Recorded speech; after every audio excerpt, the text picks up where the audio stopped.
Udara, misi kemanusiaan ini diemban Satgas Garuda Merah Putih II yang terdiri dari 66 personil gabungan. Untuk membahasnya, kami terhubung dengan Komandan Satgas Garuda Merah Putih II, Kolonel Penerbang Puguh Julianto, selaku Komandan Misi Kemanusiaan ke Gaza. Selamat malam Pak Puguh, waktu Indonesia tentu saja. Selamat malam Mbak. Sehat, salam merdeka. Salam merdeka. Ya, misi kemanusiaan kita berjalan sukses tidak Pak? Alhamdulillah sampai dengan hari kedua ini Mbak, semua berjalan dengan lancar. Kita bisa melaksanakan penerjunan. Situasi di daerah Gaza maupun Jordan semua mendukung untuk pelaksanaan kita penerjunan sampai dengan hari kedua ini. Jadi kalau misalnya Pak Puguh bisa ceritakan kepada pemirsa Kompas TV bagaimana penyaluran bantuan tahap awal ke Gaza dan berapa total yang sudah disalurkan? Sudah sampai ke warga Gaza dengan penuh sukacita mungkin disambut oleh warga Gaza di sana?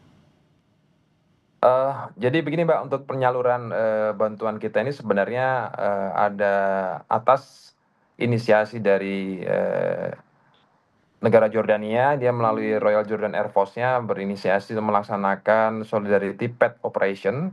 Di situ ada 10 negara terlibat, 11 dengan Jordan sebagai inisiator tentunya. Dan kita pada saat itu mengerahkan 2 pesawat C-130 Hercules tipe J, yang mana sampai dengan hari ini, hari kedua, kita sudah menunjukkan kurang lebih 28,1 ton melalui jalur airdrop. Demikian Mbak. Jadi rencananya sampai berapa kali atau berapa hari mungkin kita menyalurkan seluruh bantuan dari Indonesia kepada warga Gaza? Sesuai dengan kapasitas atau payung yang kita bawa, yaitu sejumlah 600 parasut perorangan untuk menerjunkan barang ke Gaza. Secara hitungan kita nanti berupaya untuk menerjunkan sejumlah 80 ton dalam kurun waktu 6 hari kerja. Artinya setiap harinya kita diberikan sorti sejumlah 2 sorti. Sorti dalam artian setiap pesawat kita menunjukkan kurang lebih hampir 5 ton 500 per hari, 5 ton 336.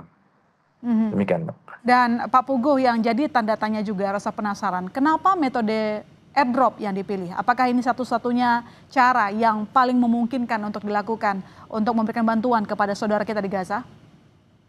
Kalau satu-satunya cara tidak Mbak, mungkin ada yang para pemirsa sekalian pernah dengar, itu mulai jalan darat bisa, kemudian jalan laut bisa. Namun jalan darat tentunya memang resikonya juga cukup besar dan waktunya cukup lama. Dan ini sudah dilaksanakan oleh rekan-rekan kita dari Basnas yang berada di Jordania maupun Mesir. Saat ini mereka sedang melaksanakan pergeseran kurang lebih 50 truk dalam proses perjalanan ke Gaza.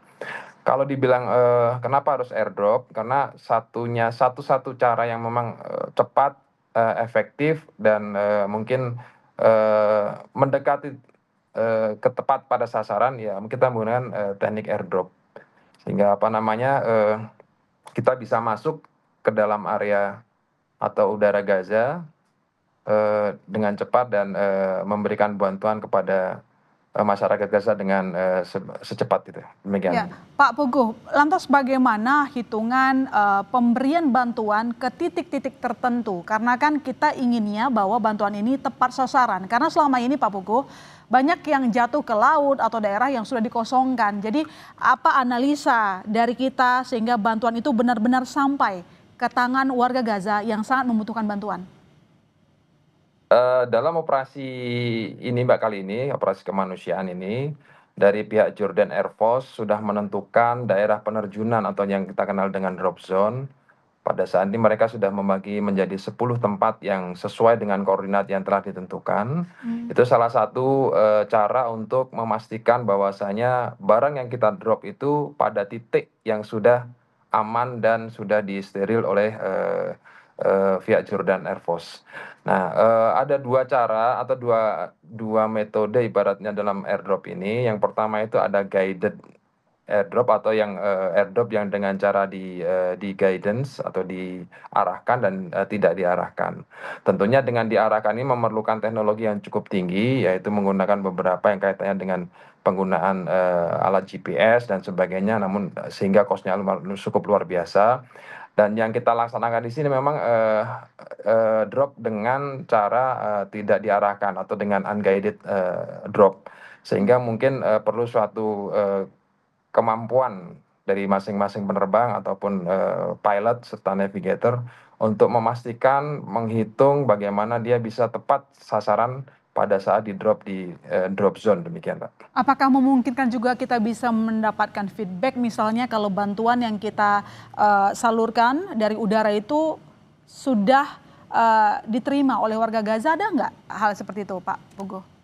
Ya tentunya ini perlu orang kita yang di sana Mbak, artinya masyarakat kita yang di sana memberikan feedback. Namun pada saat ini kita belum bisa memastikan hal tersebut karena memang di sana daerah konflik dan tentunya tidak semudah kita memastikan kalau misalkan kita airdrop di daerah kita sendiri. Demikian Mbak. Terus dari total 800 ton bantuan yang dibawa dari Indonesia Pak Puguh, apakah seluruhnya akan disalurkan via udara atau mungkin sudah ada opsi yang lain? Tadi sudah saya sampaikan Mbak bahwasanya kita akan seoptimal mungkin mendorong via udara ini sesuai dengan kapasitas payung yang kita bawa. Kita berhitung sekitar 80 ton dan kemarin kami coba untuk diskusi dengan rekan-rekan yang di Basnas, kemudian dari kedutaan, terutama dengan Bapak Dubes juga kemudian di sana. Memang ada beberapa cara yang ditempuh untuk menyalurkan jalan Gaza yang tadi saya sampaikan juga bahwasanya melalui jalur darat dan sudah ditempuh oleh rekan-rekan dari Basnas dan relawan-relawan yang ada di Mesir untuk mendorong sejumlah 50-an truk ke arah Gaza. Pun kalau jalur laut juga pernah ditempuh, namun itu juga sampai dengan di El Arish saja dan kemudian didorong juga dengan menggunakan jalan darat. Oke, Pak Puguh, lantas bisa diceritakan mungkin singkat saja tantangan apa yang dialami oleh tim gabungan saat memberikan bantuan ke Gaza, lalu kemudian mungkin apakah dengan setelah nantinya kita memberikan bantuan seluruhnya yang kita bawa sekarang, apakah ada rencana lain untuk menambah lagi bantuan di sesi berikutnya? Untuk tantangan terutama pada saat kita melaksanakan penerjunan ke Gaza, tentunya kita menerjunkan bantuan ini ke daerah konflik yang notabene daerah tersebut masih dalam konflik bersenjata antara dua pihak dan yang kita rasakan atau kita harus pastikan adalah keamanan pada saat kita penerbangan. Tipe atau cara airdrop ini seyuknya memang tidak dilaksanakan dengan ketinggian rendah di bawah 1.000 feet. Namun dari pihak Royal Jordan Air Force menyarankan 2.000 feet.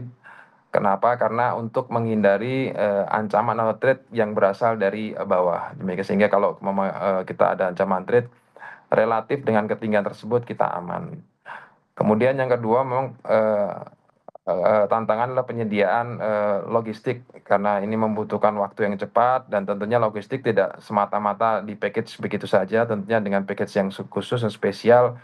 Namun hal ini bisa kita tanggulangi dengan keahlian dari beberapa rekan-rekan kita dari TNI yang bisa memproduksi bandel-bandel yang siap untuk diterjunkan hari per hari. Demikian, Mbak. Oke, baik. Terima kasih Pak telah bercerita, berbagi cerita kemanusiaan kepada Kompas TV. Indonesia membuktikan diri terus berkomitmen membantu saudara kita di Gaza. Selamat malam Pak Puguh, Komandan Satgas Garuda Merah Putih II, Kolonel Penerbang Puguh Yulianto.